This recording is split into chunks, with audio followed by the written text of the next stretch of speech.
The following story has been brought to you by StoriesToInspire.org. There was a Yid that the time of Rabbi Yeshua Leib Diskin, and the Yid fell into a coma.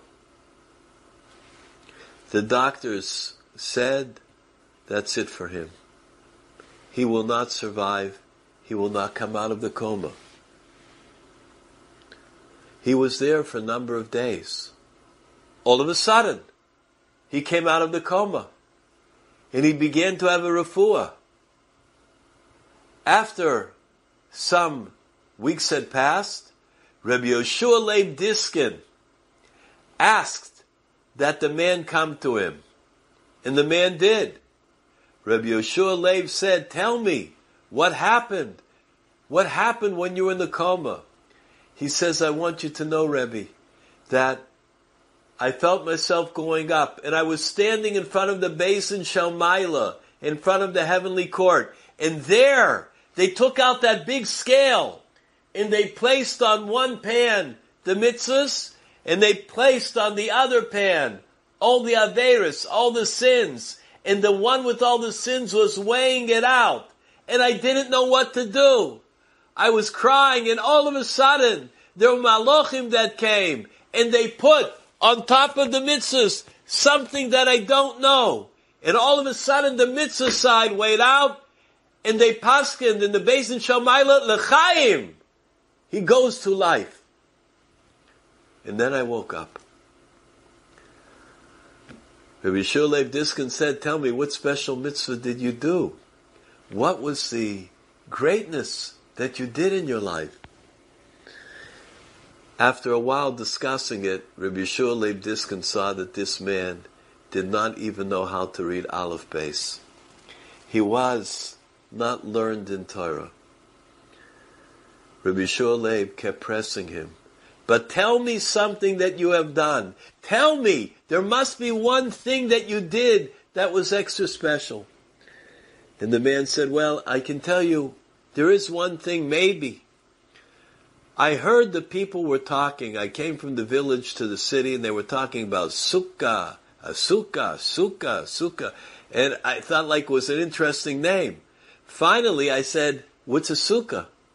And some guy began to explain what a sukkah is and how it looks. And he was very nice to me. And he began to explain that you sit in it and you eat in it. And he told me the whole thing.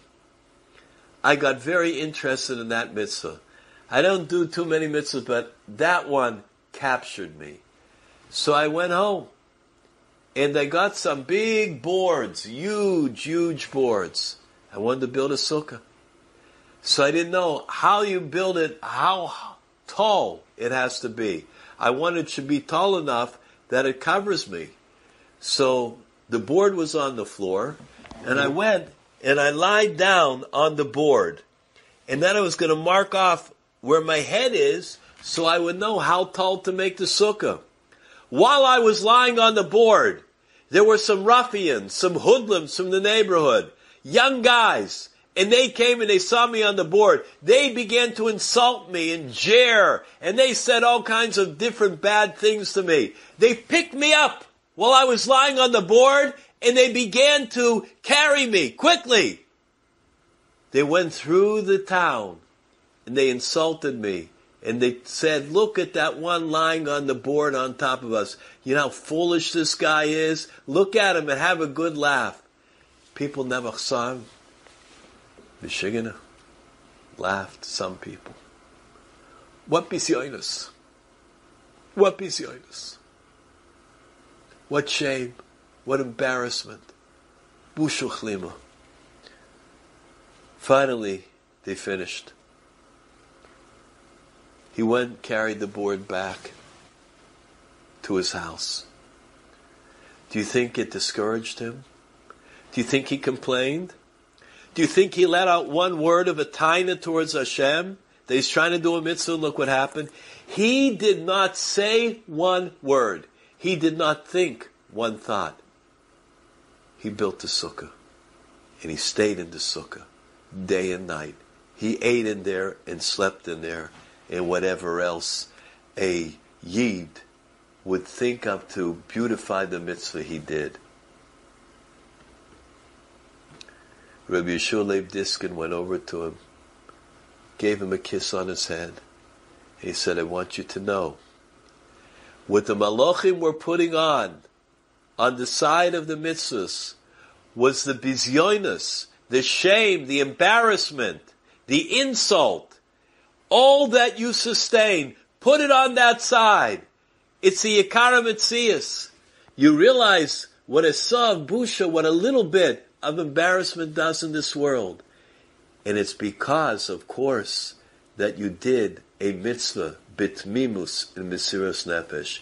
You are saved. Enjoyed this story? Come again. Bring a friend. StoriesToInspire.org